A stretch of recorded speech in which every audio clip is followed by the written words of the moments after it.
Contract wife. രചന ആതിര വിഷ്ണു. അവതരണം Shahul Malayil. Editing ശരിയേച്ച് പൂനൂർ. നിർമ്മാണം PNR ക്രിയേഷൻസ്. സങ്കടപ്പെടാതെടും, എനിക്ക് തന്നെ മനസ്സിലാവും. അപ്പനും അമ്മയും ചെറുതിലെ നഷ്ടപ്പെട്ട് മന്നാടിയരുടെ കാരണത്തിലാണ് ഞാനും പഠിച്ചു വളർന്നില്ല. ജോലി അവനെ അത്ഭുതത്തോടെ നോക്കി. റിയമിനൊപ്പം വന്നതിൽ പിന്നെ തനിച്ചായതിലൊരു സങ്കടം തോന്നിയിട്ടില്ല. ഒരു തരത്തിൽ അതാണ് നല്ലതെന്ന് തോന്നി. പിന്നെ ഗായു അവൾ കണ്ടപ്പോഴാണ് പ്രണയം, വിവാഹം അങ്ങനെയുള്ള ചിന്തകളൊക്കെ ഉണ്ടായത്. സേവി ചിരിച്ചു. ജോലിയൊന്ന് പുഞ്ചിരിച്ചു. Thank you sir. ഇത്രയും നാളുണ്ടായിരുന്ന ഒരു വീർപ്പുമുട്ടിൽ ഒഴിഞ്ഞു പോയതുപോലെ. ശരിയായത് തെറ്റേന്നറിയാത്തൊരു ലൂപ്പിലായിരുന്നു ഞാൻ. പക്ഷെ ഇപ്പം എന്തൊക്കെയോ മനസ്സിലാവുന്നുണ്ട്. അപ്പോഴും വിഷ്ണു വന്ന പീലിയുടെ കാര്യമൊന്നും അവന് ഉൾക്കൊള്ളാൻ പറ്റിയില്ലെങ്കിൽ. ജോലി ബാക്കി പറയാൻ നിർത്തി. സേവിക്ക് അതിന് മറുപടി ഉണ്ടായിരുന്നില്ല. രണ്ടുപേരും കൂടി പിന്നെയും കുറച്ചു നേരം നിന്ന് സംസാരിച്ചതിന് ശേഷമാണ് അവിടുന്ന് തിരിച്ചു പോയത്. കണ്ണുകളടച്ച് ചാരിക്കിടക്കുന്ന ദക്ഷിന്റെ കാൽ ചൂട്ടിലായി ജയ അനുസരണയോടെ കിടക്കുന്നുണ്ട്. ഒരു കൈ കൊണ്ട് ദക്ഷ അവന്റെ തലയിൽ തലോടി കൊടുക്കുന്നുണ്ട്. അവനെ കാണാനായി വന്നതാണ് ദക്ഷ്. പീലി വന്നതിൽ പിന്നെ ജയ്ക്കൊപ്പം ഇങ്ങനെ സമയം ചെലവഴിക്കാറേയില്ല. പക്ഷേ ഇന്നിപ്പോൾ അവനെ കാണണം, അരികിൽ ഇരിക്കണമെന്നൊക്കെ തോന്നി. വളരെ ചെറുപ്പത്തിലേ തന്നെ അരികിൽ വന്നവനാണ്. പോവാൻ മറ്റൊരിടമില്ലാത്തവൻ, മറ്റു ബലഹീനതകളില്ലാത്തവൻ. കുറച്ചു നാൾ മുമ്പ് വരെയും താനും ഇങ്ങനെയായിരുന്നു എന്നവൻ ഓർത്തു. ഈ മൃഗത്തെ പോലെ അവനെ പോലെ തനിക്കും ബലഹീനതകളില്ലായിരുന്നു. എവിടെ പോയാലും തിരികെ എത്തുന്നു നോക്കി കാത്തിരിക്കാൻ ആളും. പക്ഷെ ഇന്ന് അങ്ങനെയല്ല. കുറച്ച് ദിവസങ്ങൾ അല്ലെങ്കിൽ മാസങ്ങൾ കൊണ്ട് താൻ വല്ലാതെ മാറിയിരിക്കുന്നു. ഭാര്യ, കുഞ്ഞ്. ദക്ഷിന്റെ ചുണ്ടിലൊരു പുൻസിരി വിരിഞ്ഞു. വളരെ വിരളമായി മാത്രം കാണുന്ന പുൻസിരി. ഞാനില്ലെങ്കിലും എൻ്റെ വൈകക്ക് ഒരു ആപത്തും സംഭവിക്കാൻ പാടില്ല ജയ്. മുഴക്കമുള്ള അവന്റെ വാക്കുകൾ കേൾക്കെ അത് മനസ്സിലായിട്ടോ എന്തോ ജയ് ഒന്ന് മുരണ്ടു. ദക്ഷിനെ കണ്ടുവന്ന മന്നാടിയർക്ക് വല്ലാത്തൊരു ഹൃദയഭാരം തോന്നിപ്പോയി. ദാക്ഷായണി മഹിയെ കൊല്ലാൻ നോക്കുന്നെന്ന സത്യം അയാളുടെ മനസ്സിനെ വല്ലാതെ തളർത്തി. രണ്ടുപേരും സ്വന്തം മകന്റെ കുഞ്ഞുങ്ങളാണ്. ദക്ഷിണെതിരെ ചെന്നാൽ അവളുടെ വിധി എന്തായിരിക്കുമെന്ന് മന്നാടിയർക്ക് നന്നായിട്ട് അറിയാം. മയൂരെ പോലെ അവളും അവസാനിക്കുമെന്ന് ഉറപ്പാണ്. ഇനിയും എന്തൊക്കെ കാണാൻ വിധിക്കപ്പെട്ട ജന്മമാണെന്നറിയാതെ മുത്തച്ഛൻ വിഷമിച്ചു. പിന്നെ എന്തോ ഓർത്ത പോലെ ഫോൺ എടുത്തിട്ട് നമ്പറിലേക്ക് വിളിച്ചു. ഞാനാ തിരുമേനി, വീരസിംഹൻ.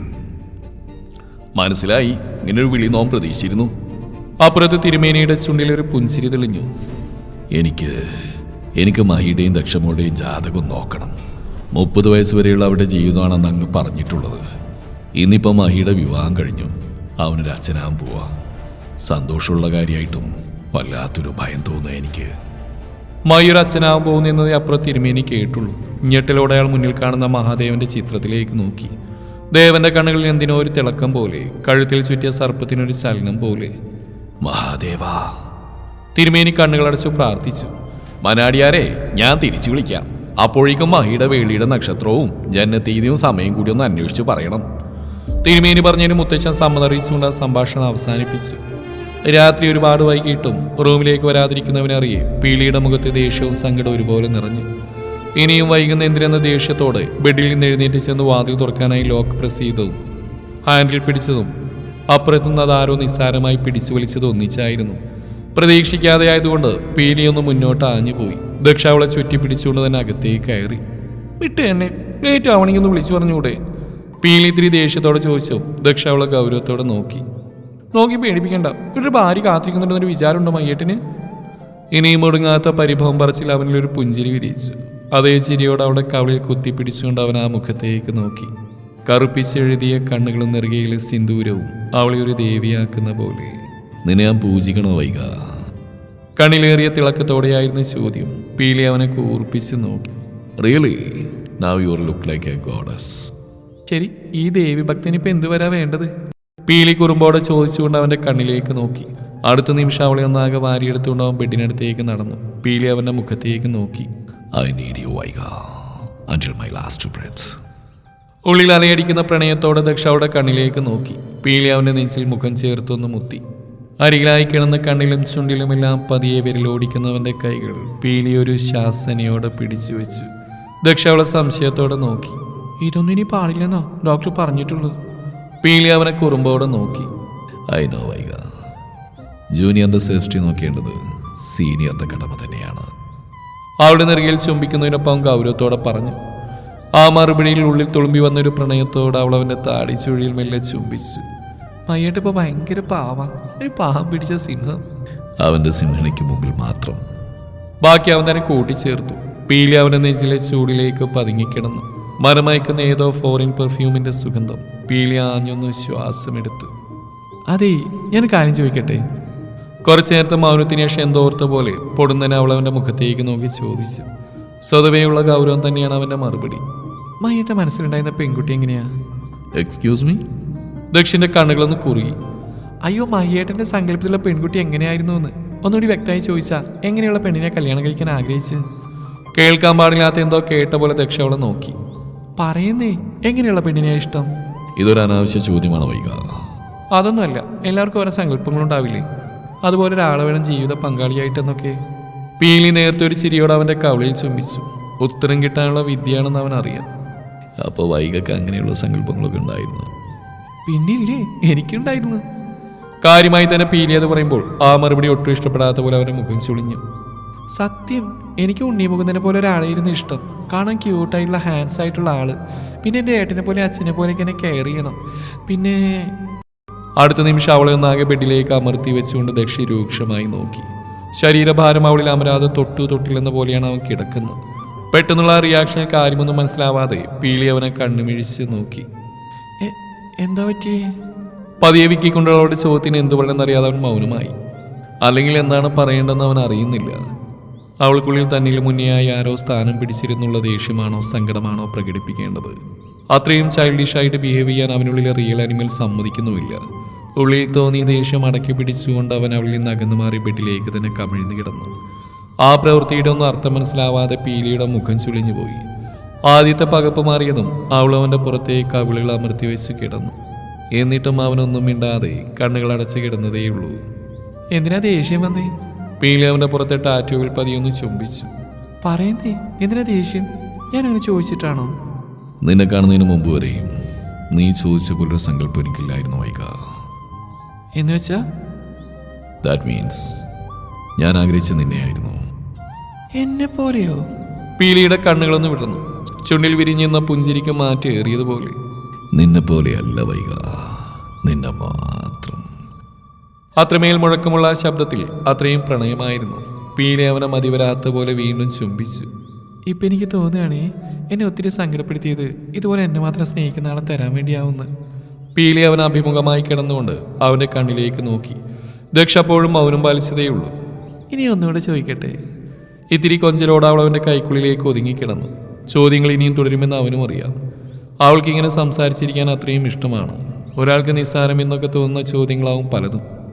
പക്ഷേ അതിനൊക്കെയും താൻ തന്നെ ഉത്തരം നൽകി കേൾക്കണമെന്നൊരാഗ്രഹമാണ് പെണ്ണിന്. ഒരുപക്ഷെ തൻ്റെ ഇഷ്ടങ്ങൾ, ആഗ്രഹങ്ങൾ, കഴിഞ്ഞുപോയ ജീവിതം ഒക്കെയും അവൾ അറിയുന്ന ഈ വിധമാണ്. തൻ്റെ ഇഷ്ടങ്ങളും ആഗ്രഹങ്ങളും ചോദിച്ചറിയുന്നവൾ. ആദ്യമായിട്ടാണ് ഇതുപോലൊരാൾ ദക്ഷമഹേശ്വരൻ്റെ ജീവിതത്തിൽ ഉണ്ടാവുന്നത്. It's A bless. ആദ്യമായി കിട്ടുന്നവന് എന്നും അമൂല്യമായത്. അവനവളെ സ്നേഹത്തോടെ നോക്കി. ചോദിക്കട്ടെ? പീലി വീണ്ടും ചോദിച്ചു. ദക്ഷ അവളുടെ ചുണ്ടിൽ മെല്ലെയൊന്ന് മുത്തി. അവളൊന്ന് കുറുകിയതുപോലെ അവനോട് ഒട്ടി. മയ്യൻ്റെ ലൈഫിൽ കിട്ടിയ ഏറ്റവും വലിയ ഗിഫ്റ്റ് എന്താ? അറിയാനുള്ള കൗതുകത്തോടും പ്രതീക്ഷയോടെ അവളുടെ കണ്ണുകൾ തിളങ്ങി. തന്നിൽ നിന്ന് അവൾ പ്രതീക്ഷിക്കുന്ന ഒരു ഉത്തരമുണ്ടെന്ന് അതിലവന് വ്യക്തമാണ്. തിളക്കമേറിയ മിഴികളിലേക്ക് അവൻ ഉറ്റുനോക്കി. വൈക കേൾക്കാൻ ആഗ്രഹിക്കുന്ന ഉത്തരം എന്താണ്? ഞാൻ എന്തു പറയുമ്പോഴാണ് എനിക്കൊരുപാട് സന്തോഷം തോന്നുക?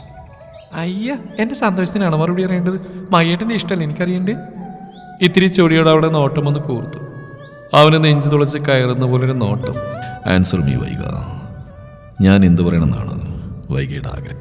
ദക്ഷ അവിടെ പിണക്കം കാണാതെ വീണ്ടും ആ ചോദ്യം തന്നെ ആവർത്തിച്ചു. പീലിയൊന്ന് വിശ്വസിച്ചു പോയി. അവൻ്റെ വാശിയാണിപ്പോൾ കണ്ടത്. വിചാരിച്ചതെന്തോ അത് നേടിയെടുക്കുന്ന സ്വഭാവം. മയ്യൻ്റെ ലൈഫിലെ ഏറ്റവും വലിയ സമ്മാനമായിട്ട് നമ്മുടെ കുഞ്ഞിനെ പറയണമെന്നാണ് എൻ്റെ ആഗ്രഹം. ഒടുക്കം തോൽവി സമ്മതിച്ച പോലെ അവൾ മറുപടി പറഞ്ഞു. അവൻ്റെ ചുണ്ടിലൊരു മന്ദഹാസം വിരിഞ്ഞുപോയി. അവൾ ഇതുപോലൊരു മറുപടി തന്നെയായിരിക്കും പറയുന്നതെന്ന് അവനും കണക്കുകൂട്ടിയിരുന്നു. എന്തിനാ ചിരിക്കുന്നേ? ഞാനും എനിക്ക് തോന്നിയല്ലേ പറഞ്ഞ്. ഇറ്റ്സ് റോങ് ആൻസർ വൈക. അതെന്താ? അത്രയും നേരം തിളങ്ങി നിന്നിരുന്ന മുഖം പൊടുന്നതിനെ അവൻ്റെ ആ മറുപടിയിൽ മങ്ങിപ്പോയി. നമ്മുടെ കുഞ്ഞ്, that's not a gift, it's my hard work. അല്ലെന്ന് തോന്നുന്നുണ്ടോ മിസ്സിസ് ദക്ഷമഹേശ്വർ സിംഹയ്ക്ക്? ഒട്ടുമേ ചിരിയില്ലാത്ത ആ പറച്ചിലിൽ അതിനർത്ഥം ആദ്യം മനസ്സിലാവാത്ത പോലെ അവിടെ മുഖം ചുളിഞ്ഞു. പിന്നെ കണ്ണുകൾ മിഴിഞ്ഞു വന്നു. അയ്യേ, ഈ മയ്യേട്ടൻ എന്തൊക്കെയാ പറയുന്നത്? ചിണുങ്ങി പറഞ്ഞുകൊണ്ട് മുഖം അപ്പാട് അവൻ്റെ നെഞ്ചിലേക്ക് പൂഴ്ത്തി വെച്ചതും അവളെ ചുറ്റി വരിഞ്ഞുകൊണ്ട് അവൻ പുതപ്പ് കൊണ്ട് മൂടി. പീലി ഒന്നുകൂടി അവനിലേക്ക് പതുങ്ങിക്കിടന്നു. നാണം കൊണ്ട് ചുവന്നു പോയ മുഖം അവനിൽ നിന്ന് ഒളിപ്പിച്ചു വെക്കാൻ അവൾ വെപ്രാളപ്പെട്ടു. എനിക്ക് കിട്ടിയ ഗിഫ്റ്റ് അത് നീയാണ് വൈക. നിന്റെ പ്രണയമാണ്.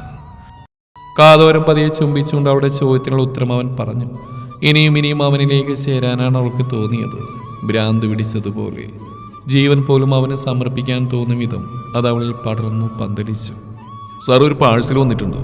പി.എ. രഘുറാം പറഞ്ഞിട്ട് ഓഫീസ് റൂമിൽ ദാക്ഷായണിയുമായി സംസാരത്തിലായിരുന്ന വസിഷ്ഠ സംശയത്തോടെ ഹാളിലേക്ക് ചെന്നു.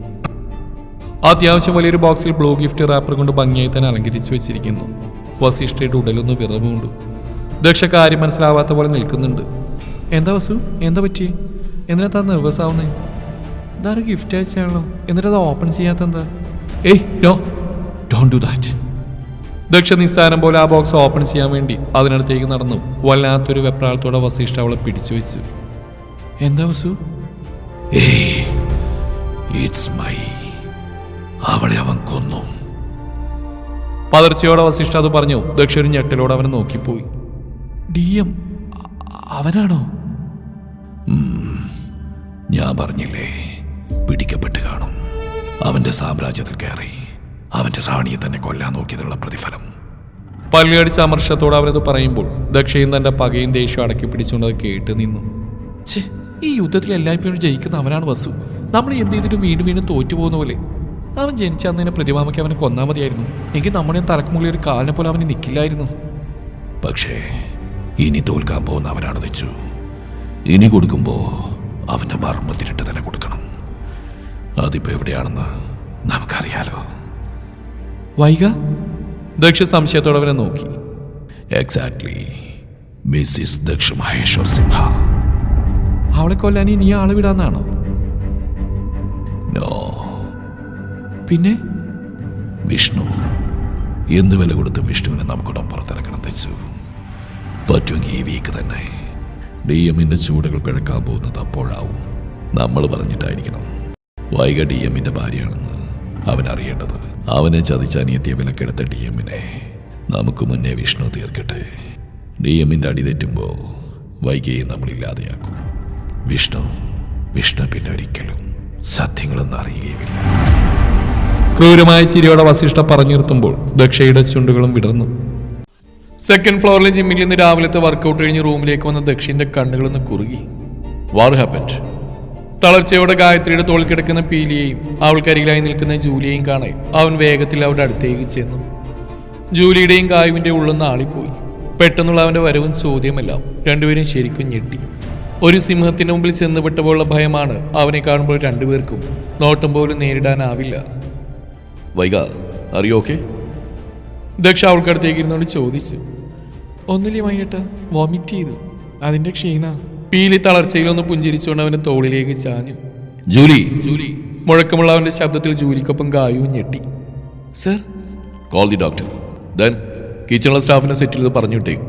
പ്രോപ്പറായിട്ട് അവർക്ക് അവരുടെ ഡ്യൂട്ടി ചെയ്യാൻ പറ്റില്ലെങ്കിൽ പിന്നെ അതിന് നിൽക്കരുത്. പീലിയെ നെഞ്ചിലേക്ക് അടക്കി പിടിച്ച് ജൂലിയോടായി രൂക്ഷമായി അവൻ പറഞ്ഞതും 3 പേര് ഒരുപോലെ കണ്ണുമിഴിച്ച് അവന്റെ മുഖത്തേക്ക് നോക്കി. ഒരു ഗർഭിണി വോമിറ്റ് ചെയ്തതിന് സെർവൻസിനെ പിരിച്ചിട്ടിട്ട് എന്ത് കാര്യം?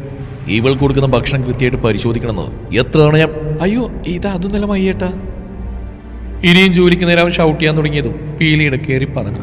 ദക്ഷ സംസാരം നിർത്തി അവളെ നോക്കി. നിങ്ങൾ പൊക്കോ ചേച്ചിമാരെ, ഞാൻ താഴേക്ക് വന്നോളാം. ദക്ഷിണയോ നോക്കി വിറച്ചിൽക്കുന്ന രണ്ടിനോടുമായി പീലി പറഞ്ഞതും ഗായവും ജൂലിയും നിമിഷ നേരം കൊണ്ട് സ്ഥലം വിട്ടു. വൈക, എന്തിനെങ്ങനെ അലർന്നേ? ഞാൻ അടുത്തില്ലേ? പീലി അവനെ കൂർപ്പിച്ച് നോക്കിയെങ്കിലും ദക്ഷിന്റെ കാർ ഒട്ടും കുറഞ്ഞില്ല. ഡോക്ടർ പോരും, ഞാനൊന്ന് ഫ്രഷ് ആയിട്ട് വരാം. ഒരു ഡോക്ടറും വരാൻ പോകുന്നില്ല. പീലി ചിരിയോടെ പറഞ്ഞു. ദക്ഷിന്റെ കണ്ണുകൾ കുറുകി. ഞാൻ വോമിറ്റ് ചെയ്യുമ്പോൾ ഡോക്ടറെ വിളിക്കാനാണ് തീരുമാനമെങ്കിൽ ഡോക്ടർക്ക് ഇതിനുള്ളിൽ തന്നെ ഒരു ക്ലിനിക്ക് ഇട്ടുകൊടുക്കേണ്ടി വരും. I didn't get you. അയ്യോ, ഇതൊക്കെ ഈ സമയത്ത് എല്ലാവർക്കും ഉണ്ടാകുന്ന മയ്യേട്ടാ, അല്ലാതെ ഫുഡ് ഇൻഫെക്ഷൻ ഒന്നല്ല.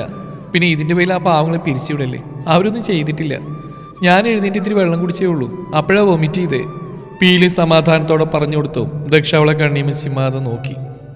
എന്തിനെങ്ങനെ നോക്കുന്നേ? അറിയോ? ഓക്കെ? പിന്നല്ലേ, മദർ റൂട്ടീനെ സ്റ്റാർട്ടിങ് ഇങ്ങനെയൊക്കെ തന്നെയാ. പീലി അവന്റെ നെഞ്ചിലേക്ക് കവിളുകൾ അമർത്തി വെച്ച് കിടന്നു. അവന്റെ ഹൃദയമിടിക്കുന്ന താളം ഇപ്പോൾ അവൾക്ക് കേൾക്കാം. എനിക്കൊരു കുഴപ്പമില്ല. ഇനി ഉണ്ടെങ്കിലും മയ്യേട്ട് എന്തെങ്കിലും എൻ്റെ കൂടെ ഉണ്ടായാൽ മതി. ഇതുപോലെ വേറെ ഒന്നും എനിക്ക് വേണ്ട. ഒരു തളർച്ചയും ക്ഷീണവും ഞാൻ അറിയില്ല. You are insane. പറയുമ്പോൾ വല്ലാത്തൊരു തിളക്കമുണ്ടായിരുന്ന അവൻ്റെ കണ്ണിൽ.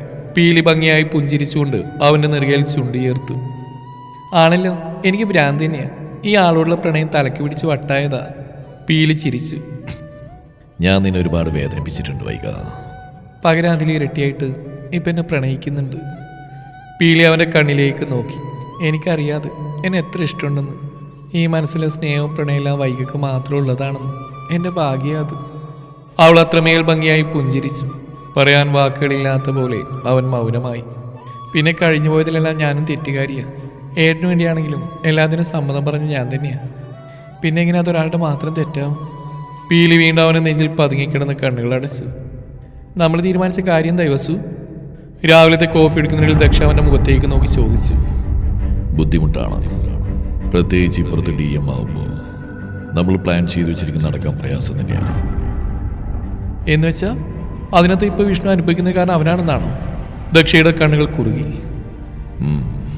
5 കോടി കൊടുത്ത് അവസാനിക്കുന്ന ഈ കേസിൽ 1 വർഷത്തേക്ക് വിഷ്ണുവിന്റെ ശിക്ഷ നീട്ടിയത് അവനാണ്. വസു പല്ലിയടിച്ചുകൊണ്ട് പറഞ്ഞു. ദക്ഷ അമർഷത്തോടെ മുഷ്ടിയുരുട്ടിപ്പോയി. എന്തിനു വേണ്ടി അവൻ ഇങ്ങനെയൊക്കെ? എനിക്ക് അതാ മനസ്സിലാവാത്ത. സിമ്പിൾ, അവൻ ആ പെണ്ണിനെ വേണമായിരുന്നു. അന്നത് ലസ്റ്റായിരുന്നെങ്കിൽ ഇന്ന് അവളാണ് ലൈഫ്.